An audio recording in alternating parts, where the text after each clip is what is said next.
listening to a podcast of Vancouver Canucks hockey on the official home of the Canucks, Sportsnet 650.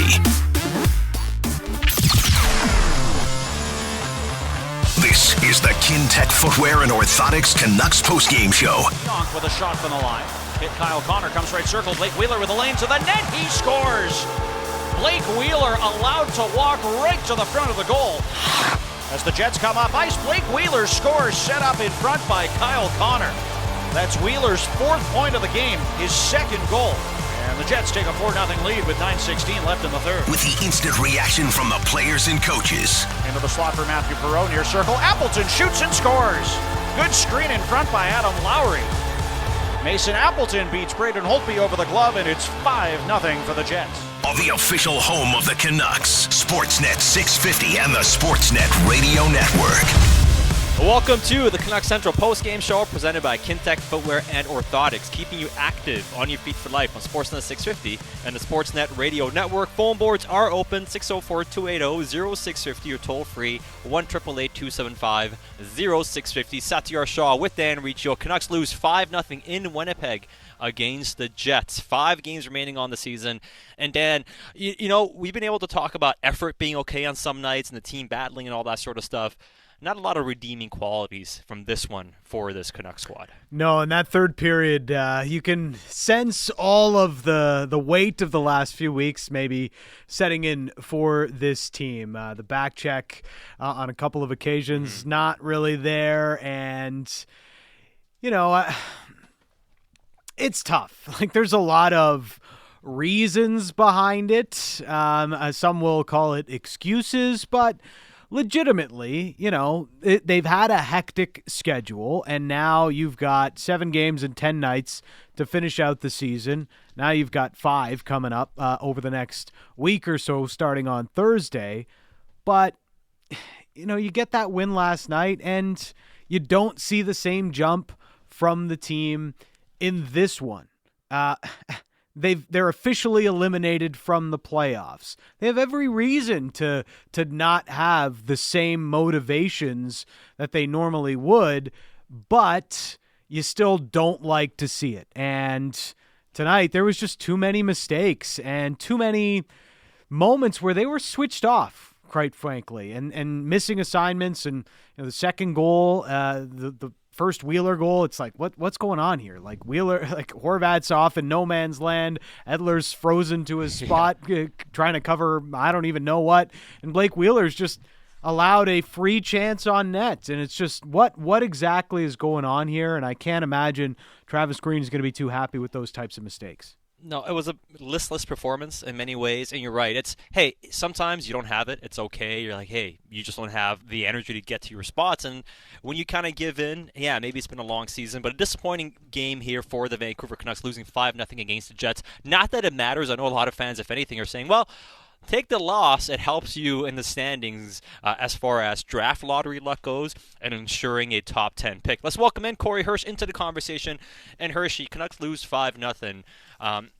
And, you know, last game we talked so much about Niels Höglander, right? We talked about Rathbone doing his thing. And there were things to kind of draw out of. It was Thatcher Demko playing fantastic. But tonight, there really wasn't a lot there redeeming-wise from the Canucks. No, I feel bad for Holtby. I thought he played his butt off. Like, he was diving to try and make saves, and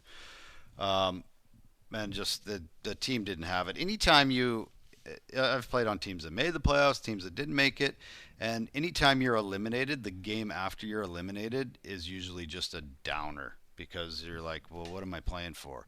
And then usually after that, you start to pick it up a little bit more because you're like, well, might as well just play, and they end up playing a little harder. But the game after, which, you know, probably shouldn't be an excuse for the Canucks because, I mean, they've been eliminated for, since they came for all back from intents and COVID. purposes. They knew they were going to.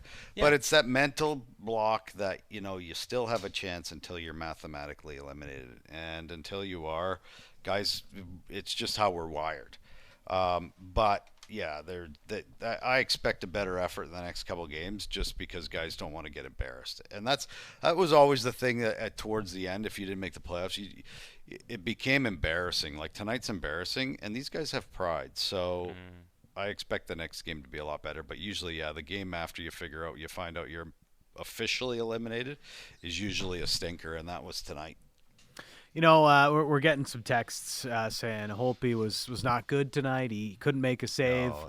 I vehemently disagree with that, Hershey. You know, I thought the only reason the Canucks were kind of still in this going into the second was because of their netminder. Yeah, and that's not fair because it's a game where guys had the full float on a lot of guys and just disappointed. And guys, then you also get in games like this now, guys are trying to pad their stats, right? Like you're trying to get points because now it's every man for himself. So the team game goes out the window, and guess who suffers with that? That's the goalie. And I don't, maybe a couple, maybe you wish, but they still lose 3-4-0 if he makes another 1 or 2 saves. They were not going to win this game. They only had 12 scoring chances on goal from my account and only 5 in the first 2 periods. So you're going to blame Braden Holtby for that? Like, how's that his fault? So no, that is not on Braden Holtby. And as far as Holtby is concerned, the rest of the season, they gave Demko a good run, right? 4 starts in a row, and now Holtby comes in, and we'd all expect, Hershey, that Demko is back in net again on Thursday. But with the way Holtby had played down the stretch, how important do you think it's going to be here in these final 5 games that he does get a couple of starts and that he does head into the offseason feeling good about where his game is at? Because, hey, as much as we talk about somebody's going to take him in the expansion draft and all that sort of stuff, the reality is that might be hard with the actual money he has. So if you want him back here next season to be your backup and be good, I think you need to do your best to finish the season on a high note with him. Yeah, I would like to see that. I mean, he's a character guy in the locker room. I don't know what's going to happen because he makes too much money and he hasn't had a good enough year to even get asked for a trade because who's going to, maybe somebody takes him at that money if the Canucks decide to, if he doesn't want to come back. Which is a possibility as well. But yeah, that's I don't see him getting taken by Seattle. But we got to see what goalies are out there. They do like an older veteran goalie to anchor that, like what Vegas did. They're going to try to find Vegas's model. They're going to try and follow it. But there's a lot of things with the Canucks that are unanswered. Like the coach is not having contracts right now. Like this is and not being told whether or not they're coming back or if they're not. Like. It's a bit disrespectful in a way to how hard these guys have worked. And I guess if you're going to let them go, you're not going to let them know till the end of the year. But at least give them a hint of something. So now if you're Travis Green, if you're part of the organization, you want to get the best player you can in the draft. That's just the way it is. So why would you want to win any more games? I mean, I know that it's competitive, and that's what we say is that yes, you got to try to win every game, and teams do. But why?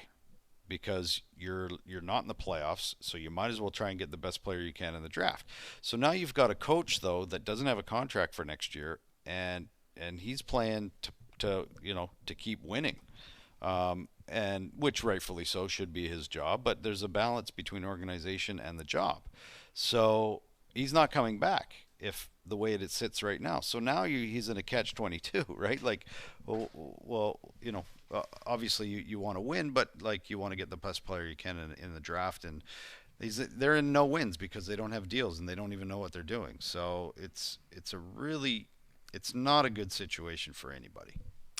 Does it get hard for Travis to coach this team in this sort of a situation where everybody knows his contract is up and it's the lame duck coach sort of thing? Well, you know what though we're all talking about Travis, but Travis makes pretty good money. It's the assistant coaches that don't make nearly that money, and they're not starving by any means, but their average salaries under 200 grand. So they need jobs still to work because they want to retire one day too, and they have so those are the guys that it hits hardest if they don't have contracts for next year, because as an assistant coach, if you're not a head guy, trying to go out and get a job is difficult because there's 1,000 other guys out there just like you. Whereas if you've got head coach experience, you've got a lot more. You don't have as many, I'd say, options, but you got more clout because now, let's say you don't get a head coaching job, well, you can go be an assistant coach somewhere. You got head coaching experience. So it's the assistant coaches really that kind of get screwed in all this. And nobody really talks about that. So the whole situation isn't good. It's just not. And I don't know but the whole year's been just a weird, strange thing. And you heard Elliot Friedman talking about it too, that all this stuff that the Canucks didn't really, almost didn't really put this season into perspective. And Elliot said, and they got what they got. Mm-hmm. And I thought that was accurate. I'd agree with that. I mean, the ambition this season obviously was not there like it has been in past years, and when you don't invest that greatly in it, well, yeah, you kind of get what you pay for in so many different ways. And we've heard an analogy in all sorts of walks of life, Hershey. You get what you pay for, and sometimes that's just how things go. Canucks lose 5-0. This is the Canucks Central Postgame Show presented by Kintec Footwear and Orthotics. Phone boards are open, 604-280-0650, or toll-free, 1-888-275-0650. Satyar Shah, Dan Riccio in conversation with color analyst Corey Hirsch here on Sportsnet 650. And Hershey, we're going to get to Travis when he gets ready at the podium, but the players are talking right now, and I see Batch tweeting us some quotes from Alex Edler. And Edler has said that his camp has not yet have talks, has yet to have talks with the Canucks in terms of a new contract because his contract is over after the season. What do you ultimately want to see happen with Alex Edler, who is a free agent at the end of the season? I would love to see Alex sign back for a lot less money. You're not going to pay him what he's making this year. Not a chance. He's now he's starting to drop to a 5.6 as he's getting older, and he's still a great defenseman. You can bump him up to a 4. But at a lot less money. So you didn't. If you would ask him to waive his no trade, right? If you didn't want him back, so I would expect him back, and he's good in the locker room. He's a good guy, and he should retire a Canuck, but you can't overpay him so that he can retire as a Canuck. We're not in the friendship business. We're in the winning business, right? We're not in that the buddy business where they're in the winning business. So.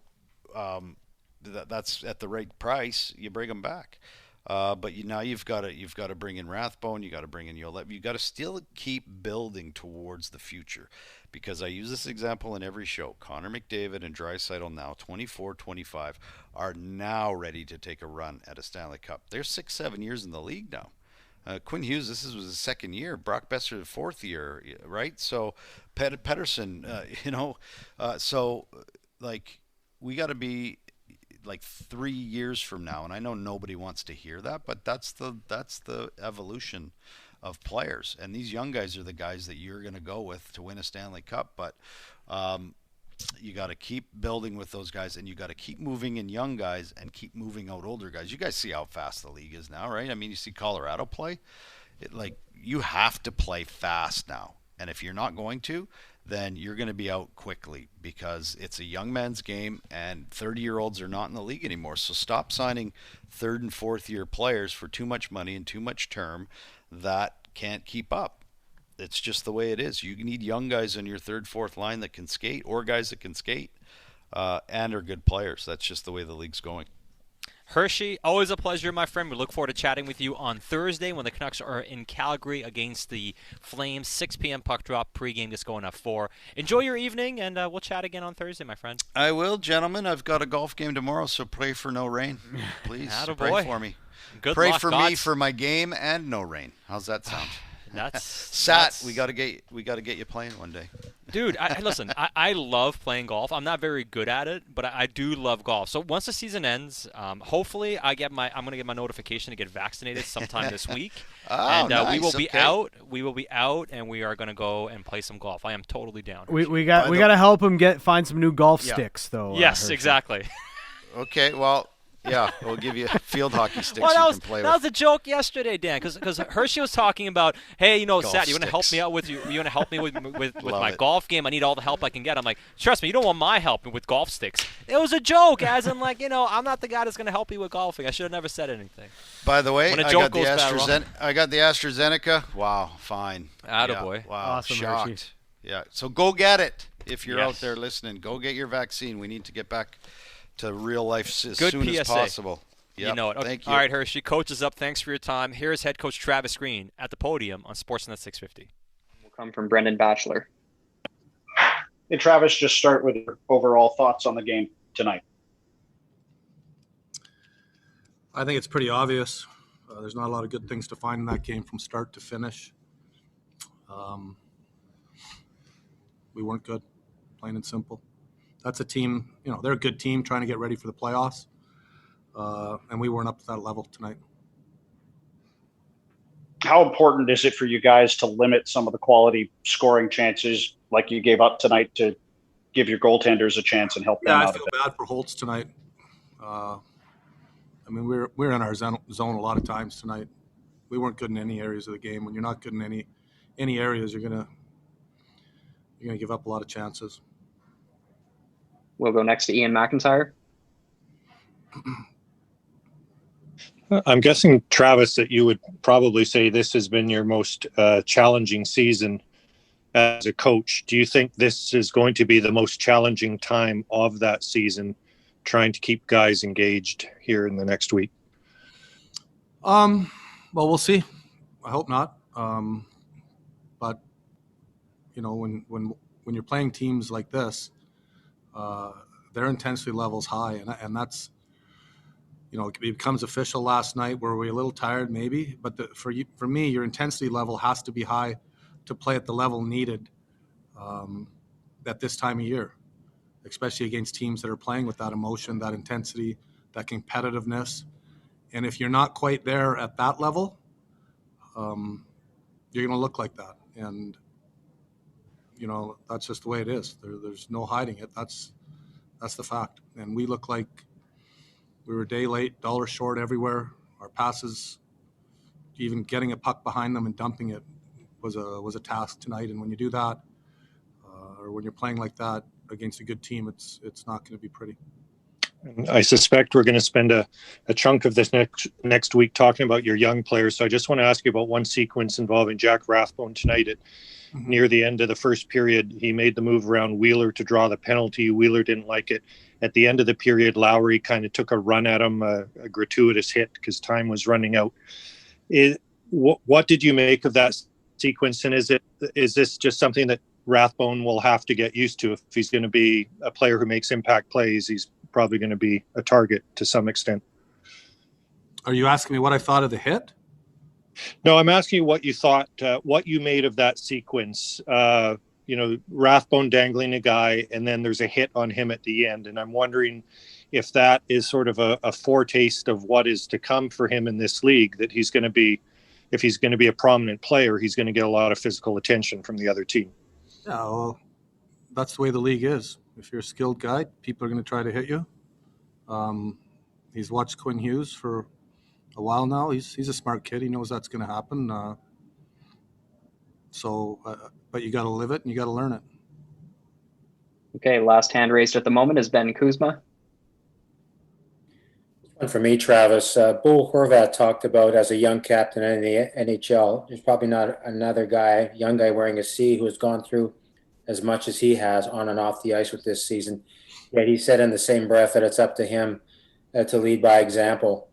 He puts up 6 shots tonight, probably had 3 good scoring chances, yet no other forward had more than 2 shots. Does that add to your level of frustration, Travis, when your captain leads by example, but nobody's coming along with him?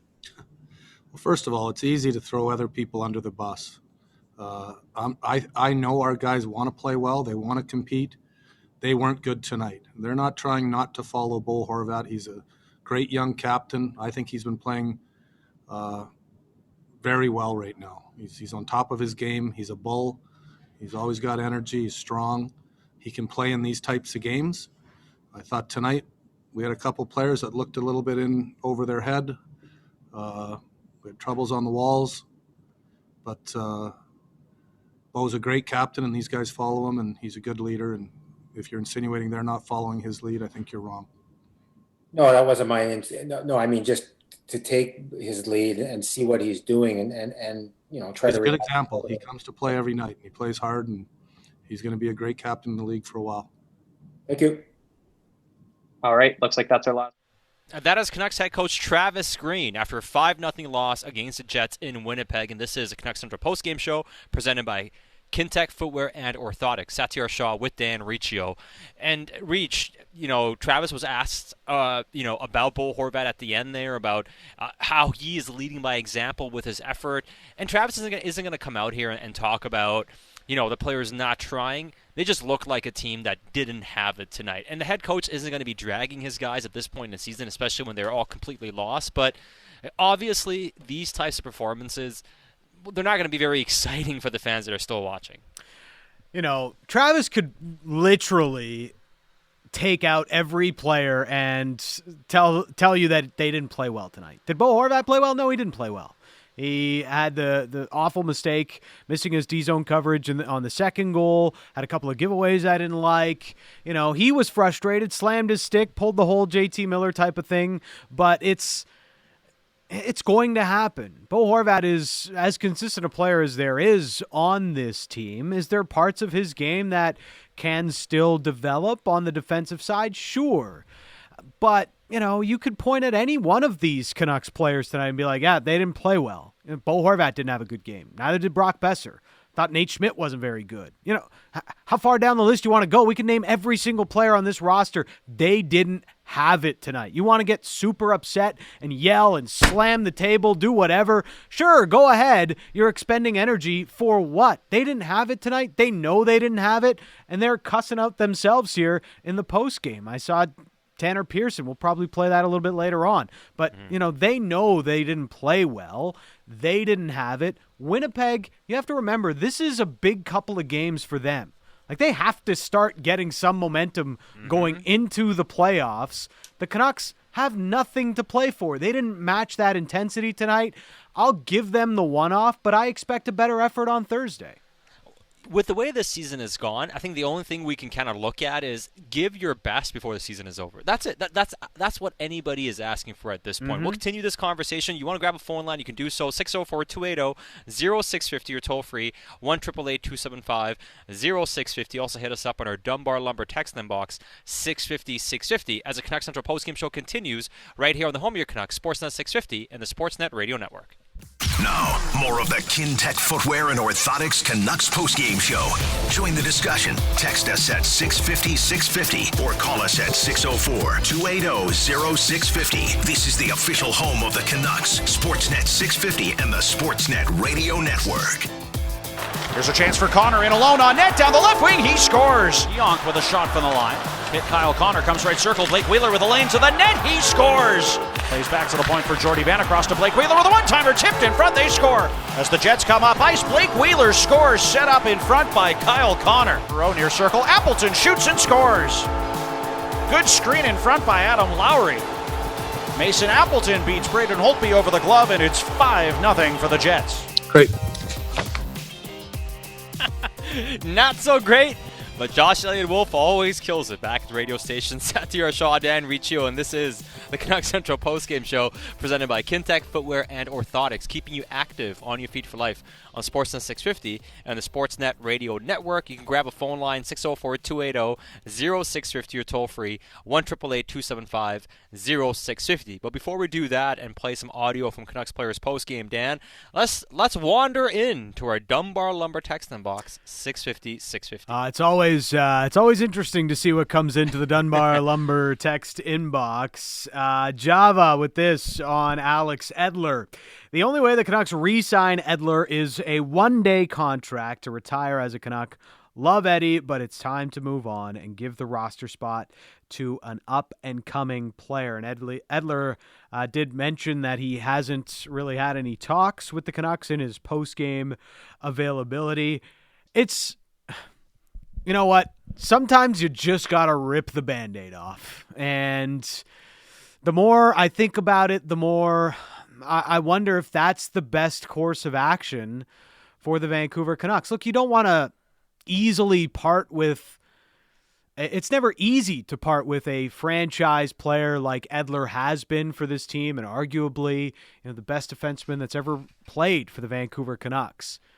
But if you are going to get better, you have to move on from Alex Edler at some point.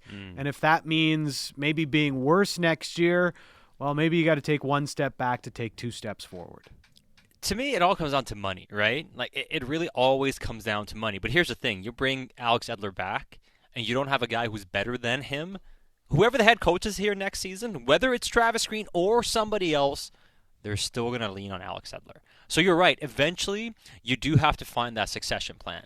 Now, I am not opposed to Edler coming back on a one-year cheap deal, especially when you look at a legacy player. And if you get him back, the number I look at, and I don't even know if you'd sign for this, is like $2.5 million. Maybe you add a little bonus on it too, because you can give him incentives, because he will be 35 this offseason. You can sign him to that plus 35 contract, which allows you to bonus him up to some degree, which can help you in a tough cap situation as well, because you can defer that money to the following year if he hits those incentives and you go over the cap. So there is a benefit here in trying to do a short-term one-year bonus-laden deal with Edler. But if the number is small, I'm not against it. But I'm with you, though.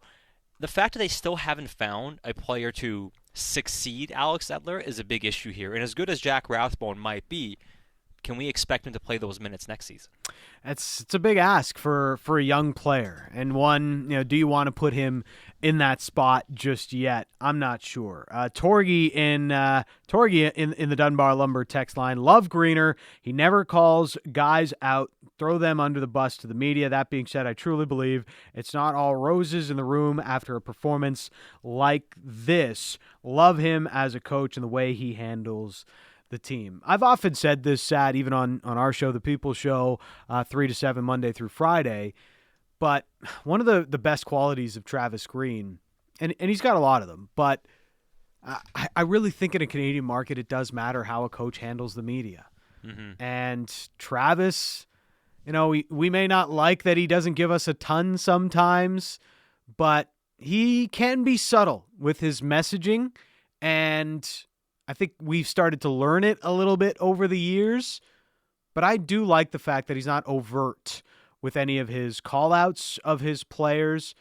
It's more of a new school way of managing the media, and in this fishbowl we're in, where everything is about the Canucks all the time in the sports landscape of Vancouver, I think that's a very, very big quality for a coach to have. We remember what happened with Torts, and I think this is a much more manageable type of way for a coach handling the media than we've seen in the past.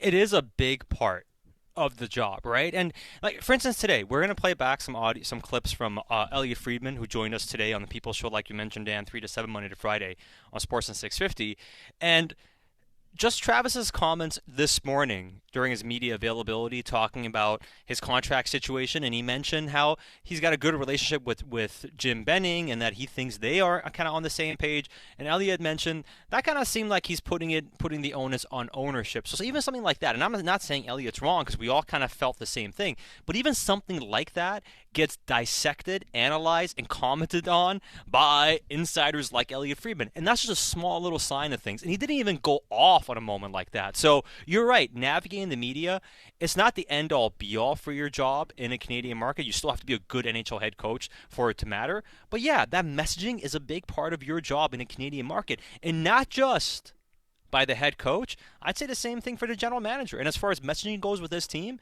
well, Travis is their best communicator. Even if you don't like Travis as a head coach and want him gone, the reality is he's the best communicator in this organization and the guy that they're probably leaning on more than anyone to get that message out to the public when they need to speak.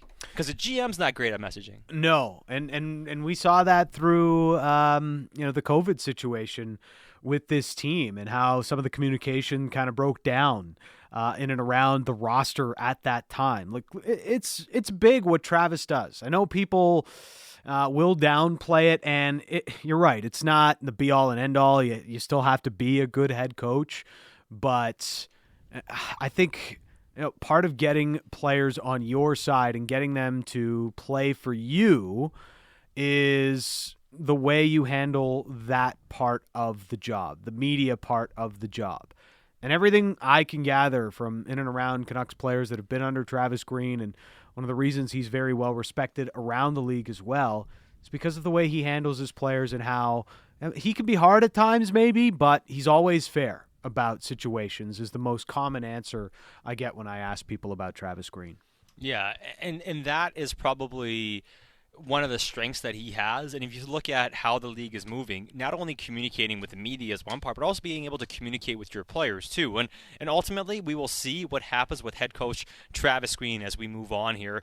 His contract is done. He only has 5 games remaining this season. And, it's going to be interesting, right? Because at this point, I'm not saying Travis Green isn't going to sign a contract with the Canucks. I'm just saying if it's come this far, you're better off betting that he's not coming back. I mean, his contract is up on June 1st. So that's what, 3 weeks away, really, at this point? Pretty soon. We're really getting down to the wire. I mean, what more of a deadline do you need? And sure, maybe ownership is looking to use it as a negotiating tact with some of the other coaches around the league and what Rod Brindamore might sign for and using that as a comp and a leverage point in negotiations. But there's a lot going on here, and you wonder when the Canucks ran out of time with some of the players like Chris Tanev and Jacob Markstrom and even Tyler Toffoli and Troy Stecher last off season, you wonder if that happens with Travis as well here. Because I imagine if he's available, Seattle, maybe some of the other spots, they'll at least take a look at Travis and have him as one of their candidates amongst others. And at that point, you might lose whatever leverage you think you have now. And once he gets to free agency, it also depends on the musical chairs, right? Because you might be a situation where, hey, there are no availabilities, and all of a sudden you're standing there on the outside looking in. And we've seen that in free agency before, too, with guys who were courted early on, and then they took too long to make a decision. Next thing you know, they're sitting there going, oh, the money I was looking at 2 days ago is gone. It's not there anymore. What do I do next? I mean, so there's that possibility that could exist. Then it kind of becomes a situation where when it's about pride, right? Do you come back, crawling back to the team saying, oh, I'll take what I can get because I didn't get a job elsewhere? But I do agree. If he gets to free agency, he's probably not coming back. 650, a lot of reaction on a Dunbar Lumber text inbox. This one says, you guys suck. Jim Benning is gone. I can't believe how little you guys know about this situation. Same BS every single night. I mean, right now, Jim Benning's the GM of the team, right? And Travis Green's the head coach of the team. Travis does not have a contract beyond this season. And, hey, we can sit here and talk about decisions that are going to be made after the season, and we'll see ultimately if Jim Benning is here or not. But as we speak today, he's still here. Yeah. Like, what do you want me to say? He's going to get fired? None of us know this. We heard rumblings of something being close a few months ago, and then the owner came out and said, no, nothing's happening. And they try to quiet things down again. So when you hear these rumors and there's stuff going on, things can change in a dime in this organization. We've seen that in the past. Yeah, who knows what happens after the season? There could be a lot of things that happen. But as of today, Jim Benning is still the GM of this team. 3 weeks ago, we thought, around the trade deadline, it felt like, Jim Benning is the guy taking this team forward, even beyond this offseason and into next season. We talked to Elliot Friedman today, and we'll replay a little bit of that later potentially, but it's very much up in the air. But even Elliot, one of the most connected guys in the game, if not the most connected guy in the game, still thinks that Jim Benning is probably back next year for the Vancouver Canucks. And so that's what makes this a big wrinkle. Because if we knew Jim wasn't coming back, then okay, you're bringing in a new GM. New GM might want a new coach. You're going in a different direction. You've had 5 of the last 7 years out of the playoffs. I get all that, I can get behind that kind of a storyline. I understand that. But here, it's just kind of like we're in limbo. And that's the frustrating part. That's where the fan base confidence comes into play, because when it feels like you're in limbo, that really puts a damper on the confidence in your consumer base. And right now, like if you are being asked to put your money down for season tickets for the Vancouver Canucks next season, you're like, well, what am I buying into? Mm-hmm. Right? Well, I mean, so here's the thing. what are you buying into outside of this group of young players, right? What you're buying into is hope. If you're buying into anything with this team, you're buying into the young players and the hope that these guys can develop and become what you have always hoped to see from this organization. I think that's where the hope comes from. The rest, though, from Jim's perspective, right now, there are people that are Jim Benning fans, but overall, the overall sentiment we get, whether it's on air, whether it's in person when we see people, although not as much during the pandemic, but especially when we get contacted by people on social media or emails or whatever it is, generally speaking, there's a negative sense around Jim Benning. So if he's coming back, how are you exciting the fan base? And if Travis is coming back, well, I think some people will be happy, some will not be, but are you exciting the fan base? So if you're not bringing Travis back and you're bringing Jim Benning back, how do you justify going and hiring a cheap head coach then? So I think at some point here, Dan, you're going to have to do something to excite and rejuvenate not only this team, but also this fan base. And how do you go about doing that? Would it be unfair for Travis to be the fall guy, so to speak? Yeah, when you look at roster construction, for him to be the fall guy, it does seem wholly unfair. But undoubtedly, Dan, this team needs a big shakeup one way or another. It needs a refreshed vision. Yeah, when you have people, raising money to fly banners across the city, you've got an upset consumer base. So there's and season ticket holders, they're the ones that are going to determine too when the renewals come up. What is the season ticket base going to look like for next season? I think when those numbers start coming in and they have a better idea on things, maybe that spurs some movement. Yeah, then you can have some actual numbers to back up, the potential consumer base for next year. I know we don't even know what kind of a fan base you're going to be allowed to have at Rogers Arena just yet, but you want to be able to fill the barn when you are able to. And, I know we go down this road a lot, and I talked about it today on the People's Show, but I can't think of too many other situations where a team goes 5 of 7 years outside of the playoffs and you continue to commit to the same front office. It's just not a regular happenstance in the National Hockey League. Mm-hmm. It just isn't. And so that's what's really baffling about all of this, because, the thought is you have a very passionate owner who's big time a Canuck fan. Well, like what Canuck fan isn't upset with the way that the team is playing, with the way that, you've been rebuilding in a sense after you tried to rebuild on the fly or retool on the fly, all of the missteps and the mistakes of the last few years. And now here you are, you have a team that should be an every year playoff contender at the very least after 7 years of a front office being able to go through a rebuild and everything else and getting down and getting some good prospects and all these things. After 7 years, you should have a surefire playoff team at the very minimum, year in and year out. And there isn't anybody in Vancouver or around the league that will sit here today and be like, yeah, the Canucks are probably a playoff team next year. No. At best, they are a bubble team. But you look around, look at teams that have been rebuilding recently. Of course, the Leafs are probably the most prominent example.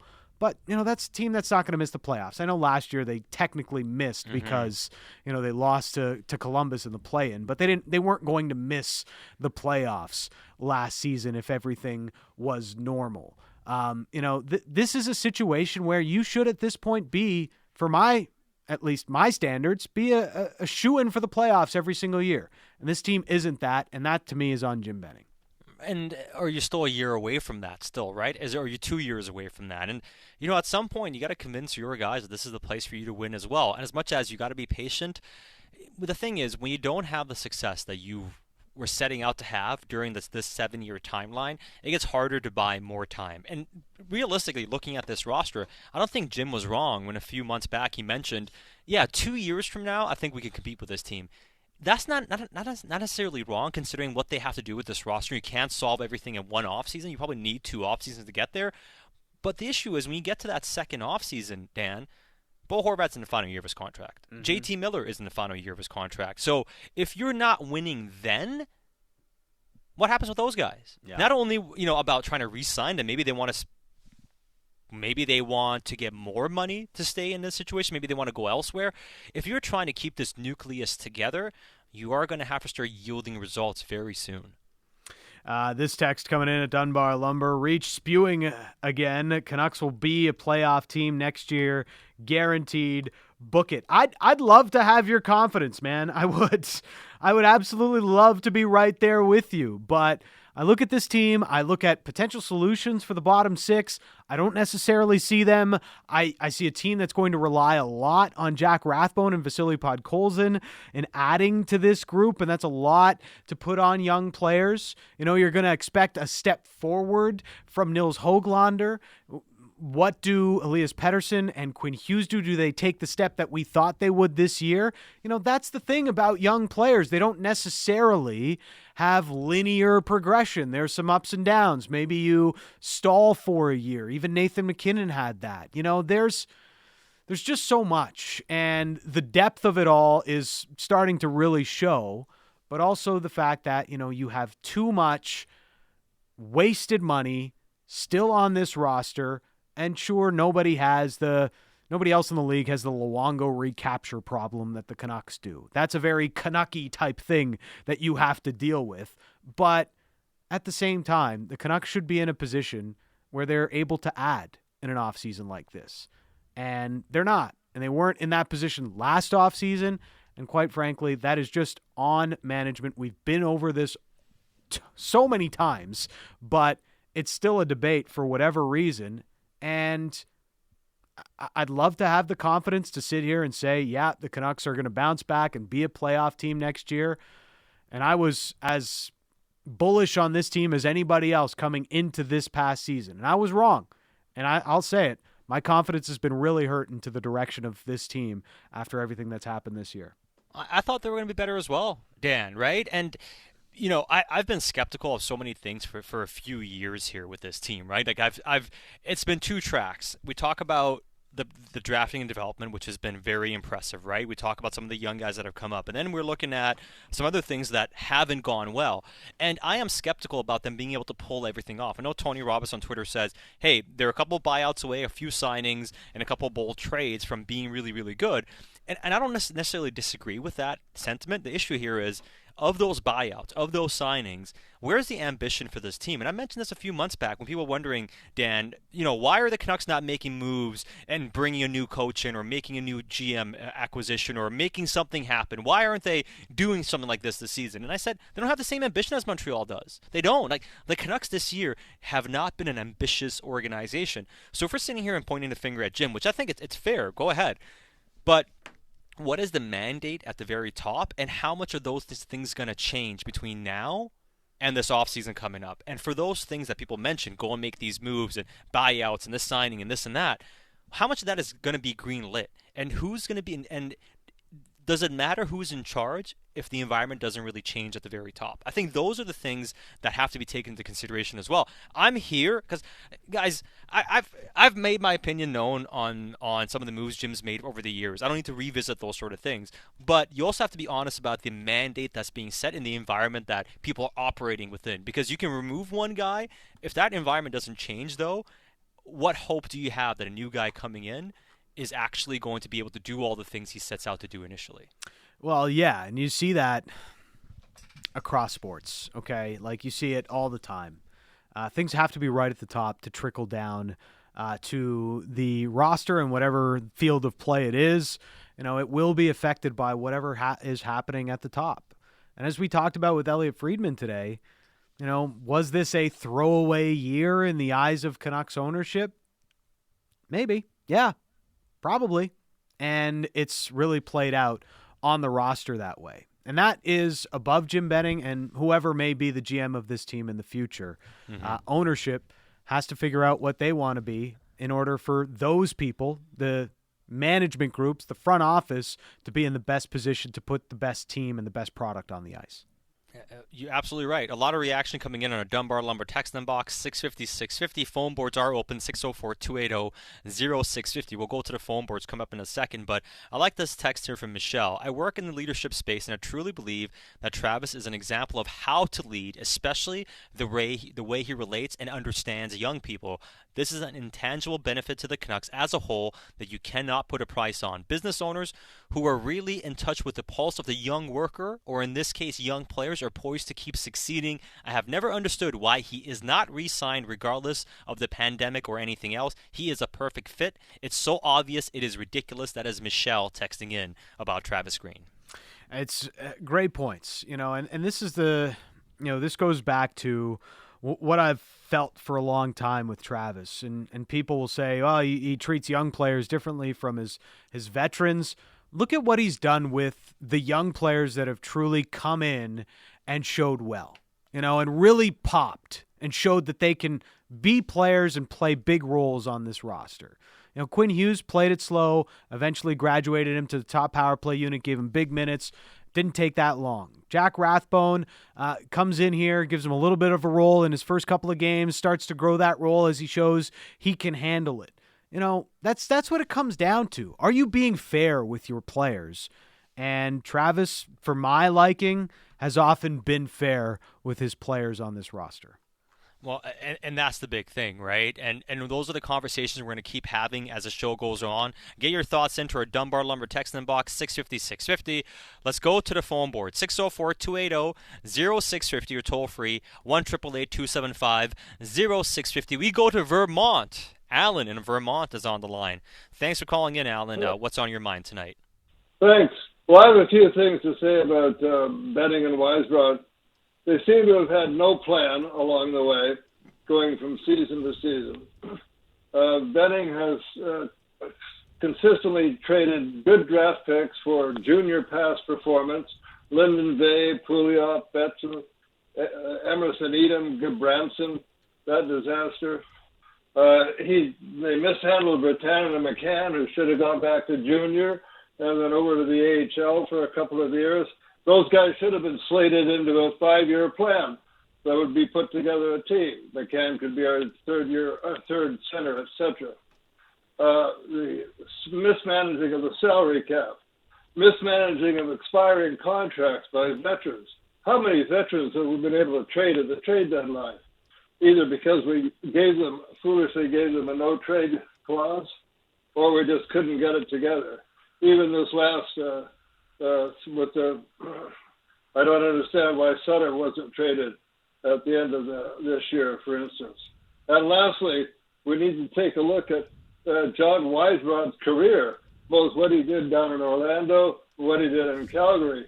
It's been nothing but negativity with him.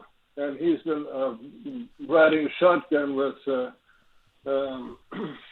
Benning, as the Canucks have lost a lot of good personnel out of the front office. This is the same playbook that Weisbrod used in Orlando when he was with the NBA, became general manager down there before resigning, and what he did in Calgary. Anyway, it's time to these people who have driven the car into the ditch are not the guys to get out of it, and they both should be fired yesterday if possible. Hey, Alan, thanks for the call. Calling for Vermont, going after Jim Benning and John Weisbrod. And, when you don't have success and you see these 7 years, right, and you've only made the playoffs twice, and you talked about not many situations do you see people remain in charge for that long with that little success. And when those things happen, you start bringing out the history of the people that have been in the front office. And, you start looking at the Orlando situation for Weisbrod. That's never been a good situation to look back on. And I was listening to a podcast a couple months ago. It was Bill Simmons. They still bring up Weisbrod's tenure as Orlando Magic GM. That comes up all the time in NBA circles because I'm a big NBA fan, right? And I'll listen to NBA pods when I can and watch as many games as I can. Like tonight, I'm recording the Lakers game. Can't wait to go home and watch it later on tonight. So I love basketball. And, the Weisbrod stuff comes up quite often. How much of it is true, who knows, on the outside looking in. But when we don't have success, people do bring up the past as well, Dan. Yeah, and looking at the past is a indicator of what could come in the future, right? And this track record, it goes into the confidence of, okay, if you are going to go out and make the most of this offseason, make some bold trades and pull off some buyouts and open up some cap space to potentially go out and maybe make a couple of signings to have a couple of more impactful players in that bottom six. How do we have confidence in this current management group that that they are going to make the right moves in those moments and walk that fine line delicately the way that they need to? There's not many moves. There's not many big swings in the trade market that Jim Benning has won in. JT Miller and Tanner Pearson. What else? What are his big free agent signings that have been big wins? Ryan Miller, Thomas Vanek. It's a short list, and that's why we are where we are, and that's why you have Alan in Vermont getting fired up about this whole management group and where they've been and where they are going, because it doesn't inspire a lot of confidence right now. It does not. A lot of reaction on our Dunbar Lumber text inbox, 650-650. Keep those thoughts coming in. This one here, let's see, what does he says? Reach right on, Sat. Quit your BS. It's endless. How do you spin this one, Sat? Laughable. You think Reach? LOL. You're kidding. So I don't. This texter is really funny because this person goes back and forth between loving and hating, literally from sentence to sentence. And then this person also, I think, works for a landscaping business or something, and has actually offered us his business at times as well. So this person, I always look forward to when the Canucks lose to see what this person texts in. But at the very end, it's usually like, but if you guys need help with landscaping, I'll help you guys out. It's like, really? Just call me an idiot for 4 hours. I'm not sure we're going to work together very well. 650. This one, too. You guys never played hockey. Travis teaches well. Such homers when they win. Very disappointed with your attitude. I mean, I played hockey growing up. I mean, I wasn't a professional hockey player. But, I mean, in terms of how this season has gone, what are we supposed to say? Has it not been a disappointment? I mean, the team itself, yeah, I mean, we can sit here and talk about ambition, and I don't think they showed enough ambition. But they came out themselves and said, we expect to take a step forward this year. That's what Jim Benning, that's what Francesco told season ticket holders before the season began, right? And yeah, there's no fans in the building, but they talked about how we expect to take a step forward. And this has been an abject failure. So how do you talk about this season without being honest about it being a failure based on where you were last year, what your expectations were internally and externally? To me, it's pretty clear. Yeah, and it is pretty clear. And you know what? Just to that texter's point, I played college hockey, and Angela James was my coach. We weren't very good, but, chill out, okay? You don't know our past. I'm going to flex a little bit on my college hockey career. It was brief, but it was strong. Not really. Brief. But you know what? It was there. There's something, okay? Yeah, no doubt. 650, lots of reaction on Dunbar Lumber text inbox. We'll go back to the phone boards as well. 604-280-0650. You're toll free. 1-888-275-0650 as the Canucks Central postgame show continues, presented by Kintec Footwear and Orthotics, keeping you active on your feet for life on Sportsnet 650 and the Sportsnet Radio Network. Welcome back to the Kintec Footwear and Orthotics Canucks postgame show. This is where you talk Canucks on the official home of the Canucks, Sportsnet 650 and the Sportsnet Radio Network. You still have to come in with a positive attitude. You still want to play the game. It's what we're here for at the end of the day. So, when a guy like that, your captain is, even though the games don't mean much, and your captain's still trying hard and trying to create chances. You still want to chip in. That is Tanner Pearson. Canucks lose 5-0 against the Jets, and this is the Canucks Central postgame show presented by Kintec Footwear and Orthotics, keeping you active on your feet for life on Sportsnet 650 and the Sportsnet Radio Network. You can grab a phone line, 604-280-0650, or toll free, 1-888-275-0650. Before we go to the phone lines, Dan, let's check out our Dunbar Lumber text inbox, 650-650. Even though the Canucks lost and it was a bit of a listless effort, our text inbox is anything but listless tonight. There's a little bit of everything in the Dunbar Lumber text message inbox. Pete and Langley, your latest post-game analysis now is lack of ambition. What's sad is you honestly believe whatever the hell that is. Shaw, sometimes a cigar is just a cigar. Man, okay, Pete, I would I would love to say just a cigar is a cigar. And you don't even need inside information for this, but it's been documented by insiders as well this year with the financial restrictions. Hey, a lot of teams have been going through this, but Vancouver just did not have the same level of ambition. They weren't willing to do a buyout to be able to sign some guys back, right? Look at how their contracts, every single one that was signed beyond 1 year, was structured. It's all kind of back-loaded, which tells you want to spend as little money as possible this year. When you start looking at the front office, the coaching staffs and stuff like that, they have not been spending. They've been truncating a lot of that money. So you start looking at the expenditures this year, it's right there. It's not about a cigar being, if anything, a cigar is a cigar. Yeah, the cigar of a lack of ambition is a lack of ambition. It is what it is. It's just the reality. This year, this organization from the very top was not all in on winning this year. And hey, you don't have to be all in on a pandemic year, but that ambition, what I mean by is a financial investment and your desire to try to take that next step this year. It just wasn't there this season. You might be able to justify that and say this was not the year to be ambitious anyways, but the fact of the matter is this was not an ambitious year by the organization financially. It just wasn't. Sometimes it's a Cuban cigar, and other times it's just a Swish a Sweet from the corner store. I like that. I like that. That's all I got for Pete and Langley on that. Burnaby Kirby, I got a kick out of all the Pollyannas who don't want you to criticize the team. Seems to me these are mediocre people because they're clearly satisfied with a mediocre team. If you're not willing to be critical about the team, then how are we supposed to improve things? Should you simply hold your breath and hope for the best? Give me a break. Keep it going, boys. This is what I don't understand about the Dunbar Lumber text inbox. Some are saying we're too easy on the team. Some are saying we are too harsh.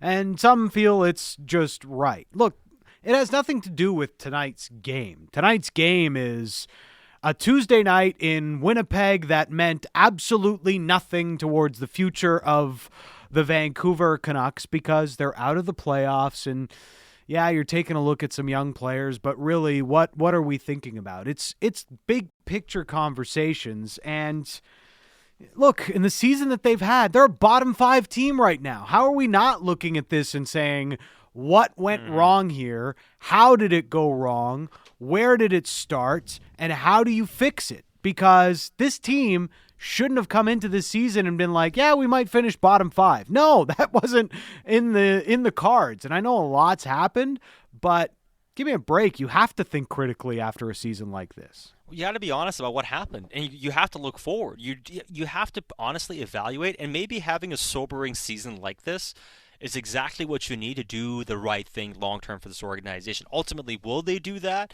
We'll see. But to me, when a season like this happens, as bad as it is, as hard as it is to figure out, and as much as you're taking it on the chin, it can allow you to make some sober decisions about what to do moving forward. If you're that honest with yourself, you can do those sort of things, and we'll see if the organization ultimately does that. Jono and Nanaimo chimes into the Dunbar Lumber text inbox and says, I like Green, but I like the idea of seeing what a more seasoned coach could do with this core next season. Appease the fan base by getting rid of Benning and signing a Gallant to take over behind the bench. As far as a coach coming in and paying that coach, as much as we just spent a lot of time talking about financials being an issue, right? And it clearly has been this season. And I do know, because I've heard similar things, I know others have as well, that the desire isn't to spend too much on a head coach and not spend too much on the front office, especially through what's happening right now. But if you don't bring Travis back, I still wonder that they might have to go after a more seasoned head coach, that they can't just go cheap on a head coach. You're shooting yourself in the foot if you do that. And as much as they may not want to overspend on a head coach, considering how many guys are available and guys like Gallant, and go through the list of guys with pedigree who are available this offseason, that maybe it does bring the price down somewhat. So I don't think it's outside of the realm of possibility that they go and pay for another head coach that is more established. But I do think that's going to really depend on what the money looks like. Because right now, if Rod Brindamore's deal is a bit of a market setter here, then We're talking about coaches above him, maybe getting an extra $1 million more. I don't think there's going to be a $5 million per year contract out there, even a $4 million per year contract out there for an established head coach. So if the difference between playing Travis is $1.8 million versus another guy who's more established, $2.8 million or something, or 2.5, for instance, just throwing numbers out there, would ownership okay that for an established head coach? That's a possibility. I think you have to look if you're moving on from Green. Like I don't see the value in bringing in a rookie head coach from a lot of different aspects. You know, like if you're a player in that room and Green has been your guy, and we think back to last offseason how it was such a talking point of like, hey, they're losing some key pieces in that room. Now you're losing your big voice in the coach. I think you have to bring in somebody that will hold some weight in that room. And I'm not saying a rookie head coach wouldn't necessarily, but that's the kind of thing when you move on from a very capable person in Travis Green, those are the kinds of questions that are going to pop up. Is the group going to believe in the next head coach as much as they believed in Travis Green? And if you bring in somebody that's off the beaten path or is a younger head coach, are they immediately off the start with an uphill climb and getting that buy-in from this roster? Mm-hmm. You know, those are questions that I would have if you make that sort of a decision. And given all the names that are out there, it's hard not to look at some of those big names that are around. You know, Bruce Boudreau has the third best winning percentage in NHL history as a head coach. Now, I know he doesn't have much of a playoff resume, but guy finds a way to get it done and get the most out of his teams mostly, even when he was in Minnesota with some not so great rosters. You know, there's names out there, even beyond Gallant. So it's not that there won't be options for the Canucks. It's just, are they better options, and why mess with something that you feel pretty good about with Travis Green if you actually do feel that way about Travis Green? Well, that's the thing. And I do wonder that as much as you may have a desire there, Reach, to not overspend, that you might kind of be between a rock and a hard place, and especially if the season ticket renewals aren't quite what you want it to be, the fan base isn't quite as excited or something, then maybe a splash does happen one way or another. Now, is that going to be a coach? Is that going to be a GM? Is that going to be a big trade or a signing this offseason? I get the sense that there is going to be something significant that happens this season. The only question is, how many levels of the organization does that hit? Is it just on the ice or is it off the ice? Because I do think with how the season has gone, something's going to have to give one way or another in some sense here, Dan. Yeah, and it's such a fascinating situation that the Canucks find themselves in, and I kind of feel for Travis Green because he's going to be the one answering the questions over the next 7 days. Well, let's welcome in Ian McIntyre into the conversation. Maybe he can answer some of our questions on the Canucks Central postgame show. He is our quadruple threat. The man is on TV, on radio, he's on digital, and he also rules the social media world. He is Ian McIntyre. I appreciate that even when I'm on for an abbreviated segment like tonight, you still find time for that introduction, Seth. Always. It's actually the least you could do, because I just, I watched the game from home tonight, and I'm writing from my downstairs office, which is why my appearance is so fleeting on this show, but I dare say you'll survive. But to watch that game tonight, I had to see about 16 BCLC commercials with Satyar Shah. You know what? You look spectacular, and I hope you're getting paid by the commercial, by the appearance. Well, obviously these things come with some sort of remuneration, of course, but at the same time, I'm just happy to be part of things, to be talking and spreading the props. I'm here to give props, Ian. That's what I'm here for. I don't see Riccio on commercials. I'm too short, IMAC. You know that. No, the TV. Hey, TV's a great equalizer, Dan. I mean, isn't Tom Cruise like 5'6" or something? I guess so. I think he is, maybe. Does he shop? Sounds good. Anyway, does he shop at Oshkosh like I do, or no? Now you brought that up. Yeah, he's not in the Husky section. Well, the reality is the Canucks didn't give us much to talk about tonight, I imagine. Yeah. So. By the way, you missed that diabolical barb on my part. But anyways, no, they didn't. They didn't. And to some extent, I think, the team has been headed for a physical crash, and at times we've already seen that part of it because of the schedule and what they've been through. Tonight, I think, was a predictable emotional crash. You chase for so long, and you have this faint hope clause in your season that mathematically there's still a chance, and now mathematically there's no chance. And so I think tonight they looked as empty mentally as they probably feel and have felt physically. And the question now is, are the rest of the games going to be this bad, or are they going to be able to muster something? And of course, our focus is going to be on a lot of other things. In fact, all the other things other than the wins and losses, because except for the draft lottery seedings, it's now all irrelevant. And we're going to be looking at, how the young players look, how the bubble guys, the ones who might want an NHL paycheck next season, look. We'll see how Travis coaches the team in his situation, how veteran players respond, and do some start to sit out. But they still want to show better than what they showed tonight. As guys who were on the Zoom calls last night said, and Demko and Bo Horvat are the two I'm thinking of in particular, you're always playing for pride. You're always playing for the organization, the uniform, and the fans, no matter what the circumstances. So hopefully that will ring true.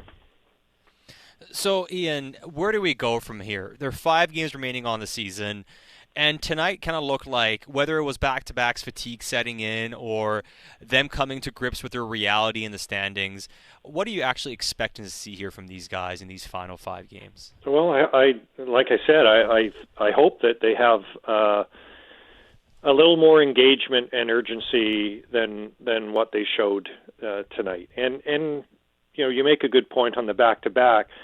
Another good point, I think, I say modestly, would be that they were playing a team that had a lot to prove. The Jets are, they're not only going to the playoffs, but they needed to secure their spot. They want to be ahead of Montreal, and they also need to just start playing better. Like, they have been in a tailspin at a terrible time of year, and it looked to me that Winnipeg played this game like they're trying to ramp up and be playoff ready.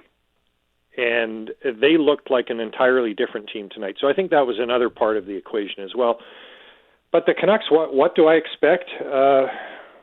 I expect them to play with a little more professionalism. Not that it was unprofessional tonight, but you can't have 5 more games like this. And I know that 4 of those games are going to be against Calgary, who are going to be equally despondent. And those games are going to look like the loser bracket of a 31-team tournament, where the 2 of the worst teams are playing each other at 7:30 on the Sunday morning in the most obscure rink in the tournament. But you're still, this is still the National Hockey League, and there's always somebody who wants your job, and there's always somebody who, well, probably a lot more people who don't want the job but want the paycheck. So they need to have a little more than what they showed tonight, and I think they will. I think tonight was probably, for these reasons that we've just laid out, tonight was predictable in how they would have probably neither that mental focus nor the physical energy to muster much, and they certainly had neither. But I think we'll see a little more. I think if nothing else, at bare minimum, there's going to be more young guys coming into the lineup in Gadjevich and Lockwood once the team gets home. There are enough of those tweener guys who could be in the AHL next season, but they'd like to be in the NHL. And whether it's here or for somebody else, they need to show something. I think at a minimum, we're going to see a lot more urgency from those guys. and hopefully that enthusiasm kind of acts as a tide that will lift the whole team a little bit. But this is going to be hard. I mean, these are bleak games to try to get up for. My words are failing